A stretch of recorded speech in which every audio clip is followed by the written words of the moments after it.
Hi, Crowlister here with another Namco arcade long play. Today, I'm playing The Legend of Valkyrie, which is an action-adventure arcade game. This game is actually a sequel to a home console game with the same characters, the same protagonists, that was released in 1986. The 1989 title, which is the one I'm playing in question, was an arcade game. And before Namco Museum Vol.5, this was a Japan only. Just in case you can't tell by the game's logo, Valkyrie no Densetsu. You control a goddess named Valkyrie in the world and go on an adventure to save the world from an evil demon. You do have the option to co-op play, with the secondary player controlling this green character named Sandra. Ambiguous gender. I'm not sure if it's a boy or a girl. It has a girl's name. And Sandra's attack is a trident that lobs a bullet and has more limited range than Valkyrie's primary weapon, which just shoots a short beam from her sword. So, without further ado, let's begin. The entire game is in Japanese, if you're not playing Namco Museum Vol.5. So, yeah. As you can see, Valkyrie shoots these beams from her sword, allowing you to attack enemies at a distance. And then they drop gold coins, which are currency that you use later on in the game. Fight my way through these flying mandrills. There are these weird frogs that attack with their tongue in between the lily pads, so wait before you cross them. Then there's this red demon that's attacking a young girl that you fight afterward. He hides himself among clones, and the one that appears last is the true one of them.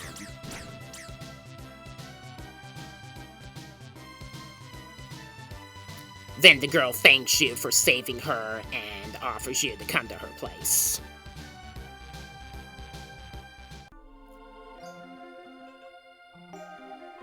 The woman thanks you for saving her child and gives you a special weapon.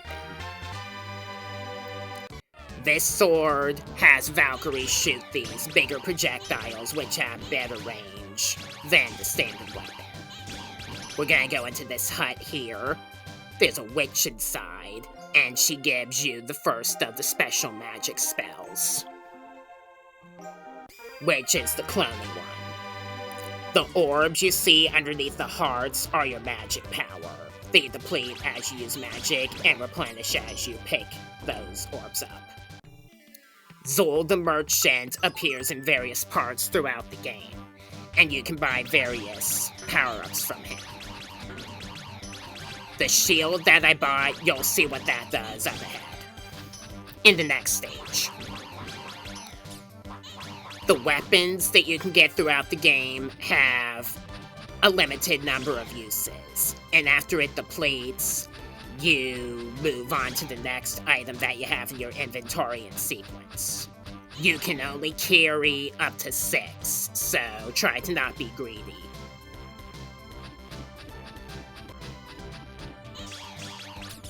This is the first boss. You can beat him easily by using the clone spell. And advisory warning for anybody that wants to try this game for themselves: if Valkyrie gets electrocuted, the screen will flash. A little photosensitive heads up. You get 1 heart point back after the boss if you take a hit, so that's alright. In between bosses, you get these text cutscenes. Again, they're in Japanese, and I haven't played this game on Namco Museum Vol.5 on RetroGames.cc yet, so I have no idea what the game's story is actually saying. Then Valkyrie falls into the underground, and this is where the second stage starts. I'm not going to interact with Zol in every single spot he appears, because it's not necessary.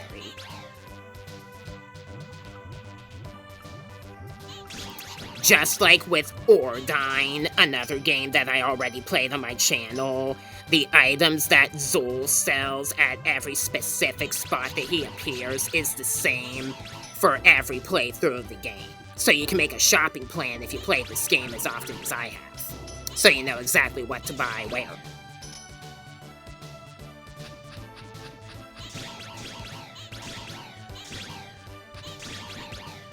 Alright, after the sword that the woman gave me before wore out, I am now using the shield power-up, which has Valkyrie shoot this crescent projectile, which looks a lot like a power-up from the game Phelios.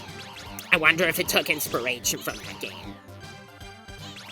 The weapon I got after that, the Trident, is a 3-way shot, which you'll see later on as well. Where the Wounded Man is, if you go up, there's a witch that gives you the Cyclone spell, which is hella useful.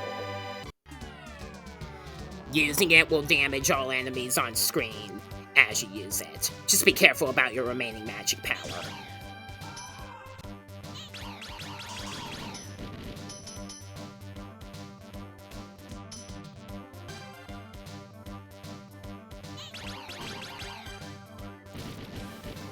Bam. There are also treasure chests that can contain various items or traps in them. You can manipulate this one so that you can open it thrice and get more money.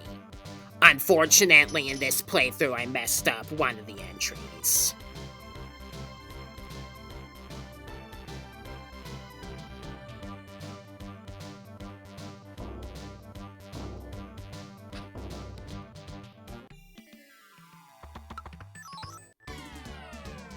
I got another beam shield.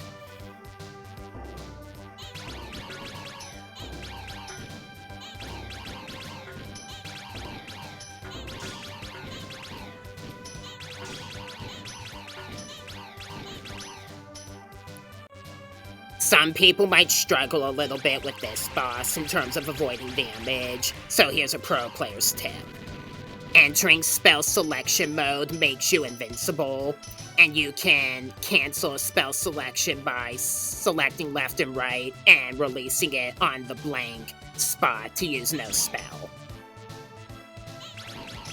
There are multiple routes that you can go for the boss in this stage. I'm gonna go for the hardest one because it gives you a book of magic after you beat it and increases your maximum magic power.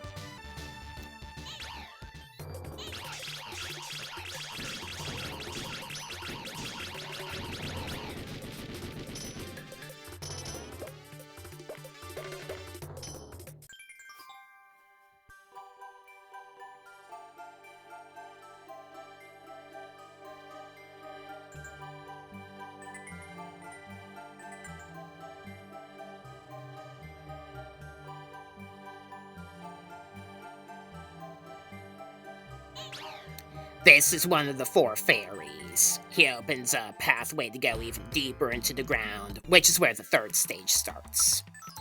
I bought bombs from Zol. That's one of my more favorite power-up items in this game.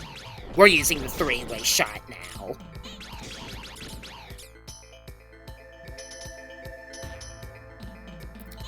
Direct hit on certain walls in this stage will break them and reveal some secrets. This woman gives you the Sword of Eternity, which is like the sword we got in the 1st stage, except it's permanent. It'll take into effect after you have no other power-up weapons. And if you get a power-up weapon after that, you'll use that power-up weapon. Keep low while walking through here to avoid the boulders.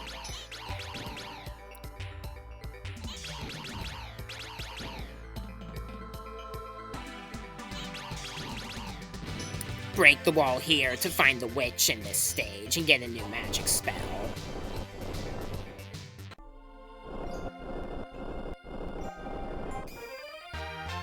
This one gives you the giant spell, which is also very useful. Wait for 4 flamethrower breaths in a row to pass those fire spitters.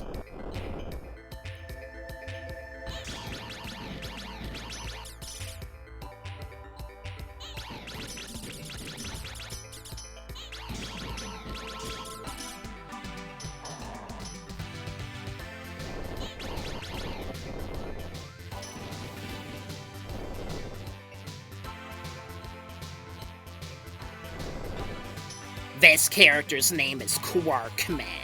After you rescue this character, you get some bags of money.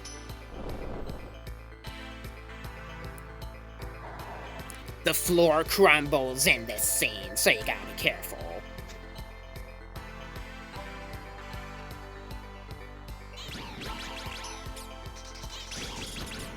There are also enemies that can ambush you and catch you off guard. The green chest has a heart in it, which increases your maximum vitality.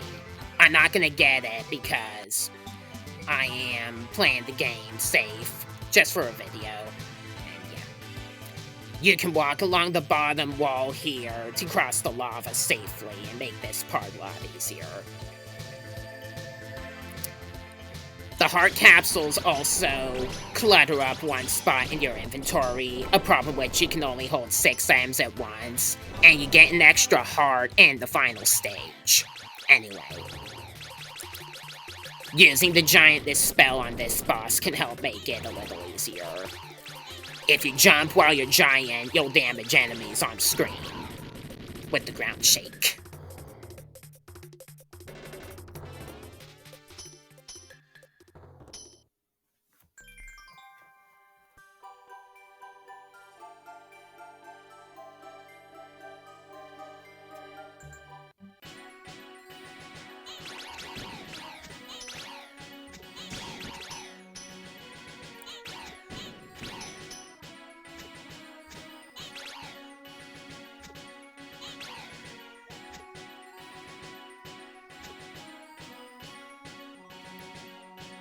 This creature asks you one of 3 different randomly decided questions.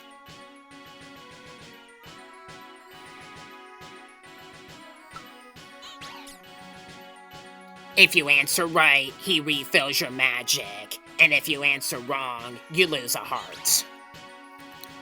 There's also an hourglass next to your status. That'll deplete as you survive on 1 hit point. Or rather, 1 hourglass depletion. You can adjust the speed that it depletes with the game settings. If the hourglass runs out, you lose 1 of your hearts.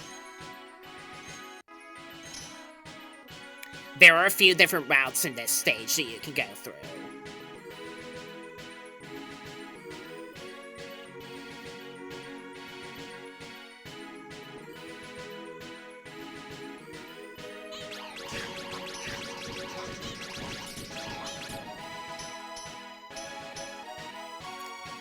These pegs can be very difficult to get across. The green chest here does have a life potion, which can recover your health a little.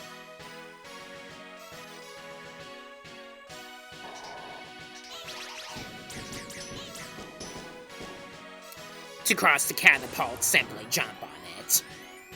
And then we're gonna fight a sub-boss like the one in the 2nd stage, except it's a bit harder, because the pole in the pit is stronger.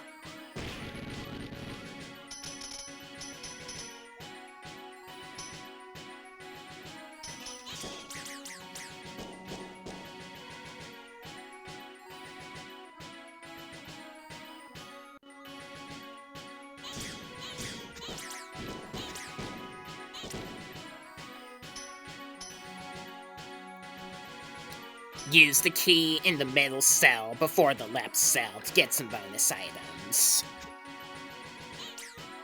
Just keep in mind that some chests have enemies in them, so I would advise attacking before opening every chest unless you memorize.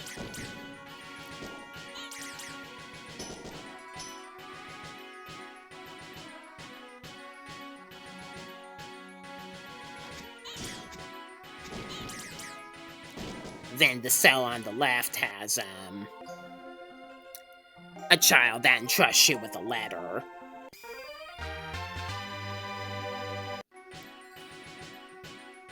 Which will take up a spot in your inventory, keep in mind. And then the right cell, which is already opened, has a witch that'll give you a magic spell. The Whirlwind spell.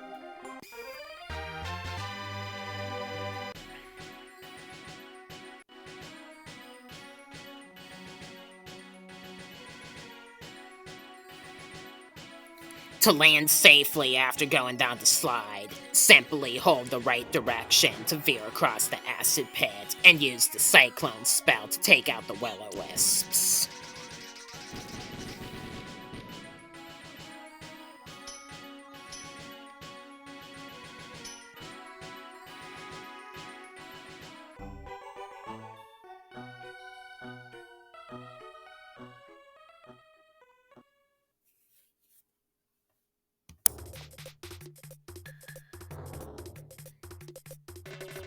You can hold spell select mode here.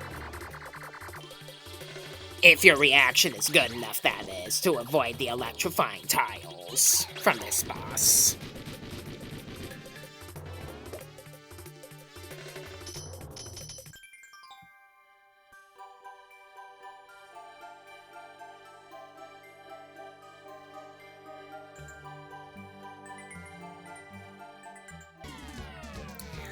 Alright, so, now we're in the 5th stage, which is a cemetery scene. The item that I got in the middle cell in the previous stage is a drill shot, which can travel right through multiple enemies. The red chests here have will-o-wisps in them, so make sure to shoot as soon as you open them. And then we got a 4-way and bombs, which are useful items to have. You have to survive a while in the worm pits before you can progress in them.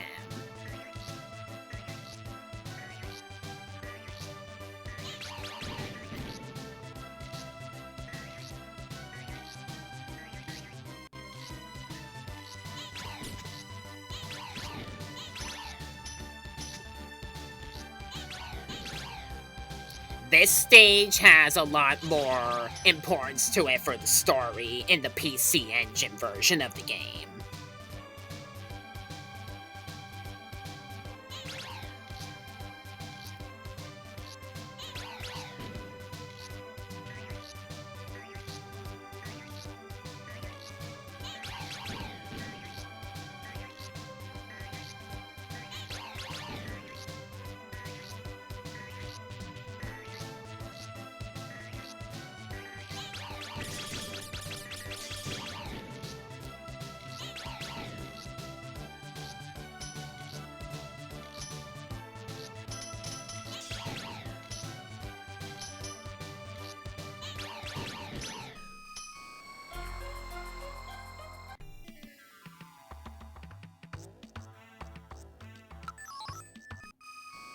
Get 3-way shot just in case.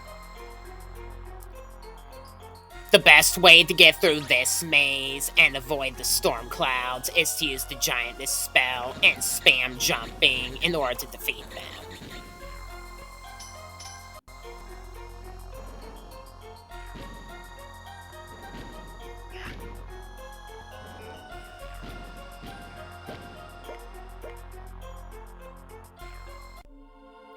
After handing over the letter to the Switch from the child we saved, you get the Chameleon spell. And you're taken directly to the site where the 5th boss is. Extremely easy. All you have to do is use the Giantess spell and jump until the walls have collapsed.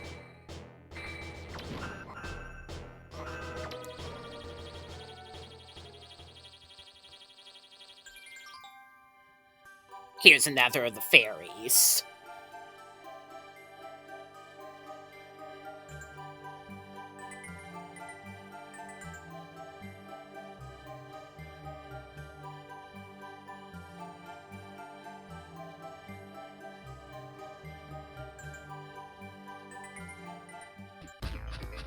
Now we're in an Arctic cave. This stage is tricky.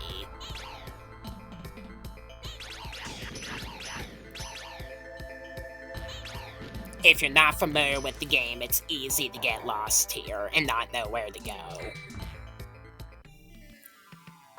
Zul can also sell you herbs that can replenish your health and orbs that can refill your magic power. There's also a red garment power-up, which I never understood exactly what that does, and it is temporary. And one more weapon that I never got in this playthrough that I usually refuse to get is a red weapon that shoots a homing flare. I find that to not be as useful as the more rapid-fireable power-ups.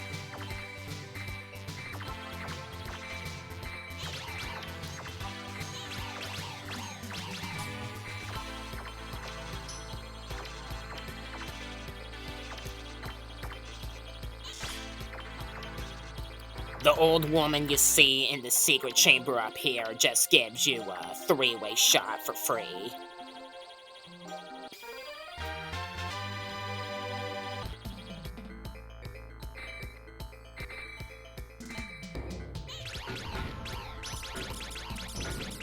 We're using the four-way shot now.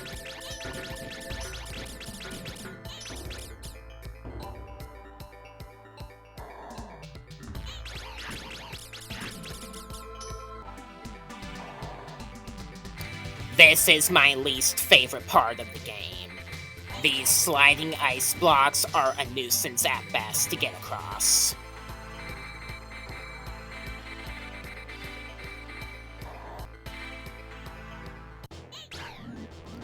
Spam the Cyclone spell to defeat this boss, and if it destroys the pegs it shoots, they leave behind magic power orbs, making it easier than it looks. The fourth and final of the fairies.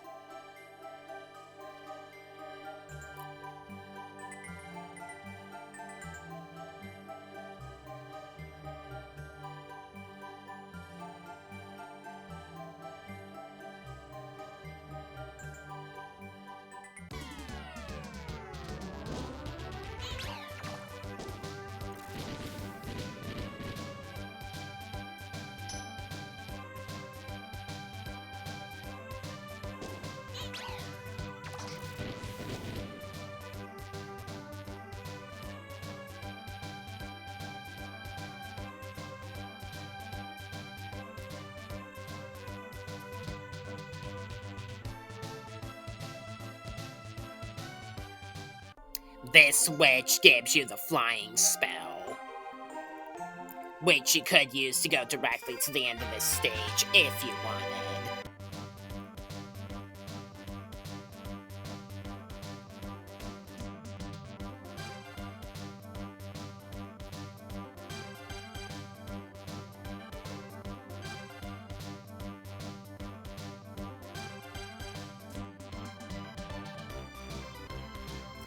This gigantic elephant, or mammoth, whichever you want to call it, it doesn't really have hair though, will open a different path depending on which question you answer. If you pick A, you go into an arena with enemies, and if you pick B, you do slide puzzles, which I suck at. If you pick C, you go back to the beginning, so avoid doing that. Then this rainbow wall opens up, and we proceed to the final stage, the game's climax.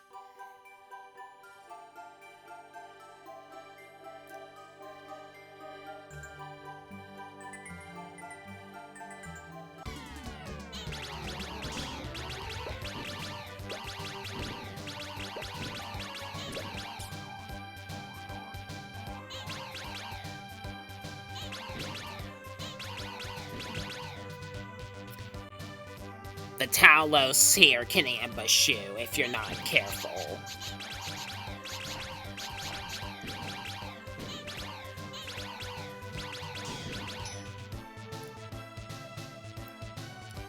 This stage also has different routes you can possibly go.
You can use the Cyclone spell here, since there are enemies that give you magic refills.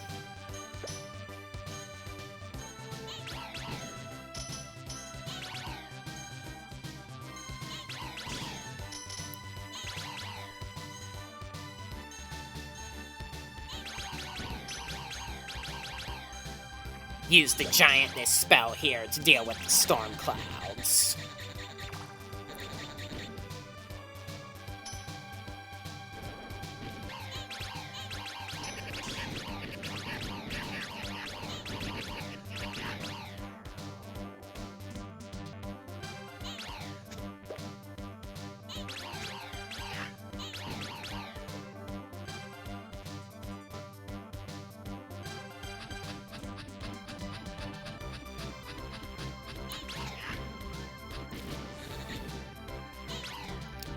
And then, in order to take out the boss, you use the Whirlwind spell just before you interface with him, and you can take him out with ease. It's not cheating, it's technical play. There's a difference. If you try to beat this boss legitimately, it's tough, and I was in a hurry recording this video, so yeah.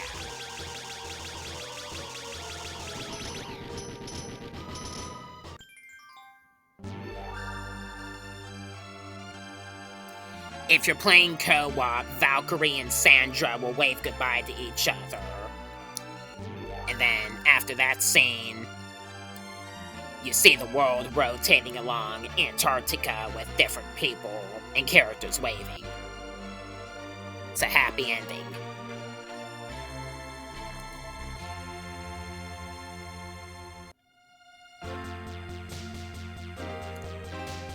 And then we have this epilogue. Not sure why you get bonus gold if it's the end of the game.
Then after the epilogue, before the credits, the fairies appear in the corner. A different number of them can appear, I'm guessing based on your performance, and for whatever reason, I missed the yellow fairy. Which sucks, because I usually get all 4 of them if I play this game on my own. Why did it have to deceive me during a recording?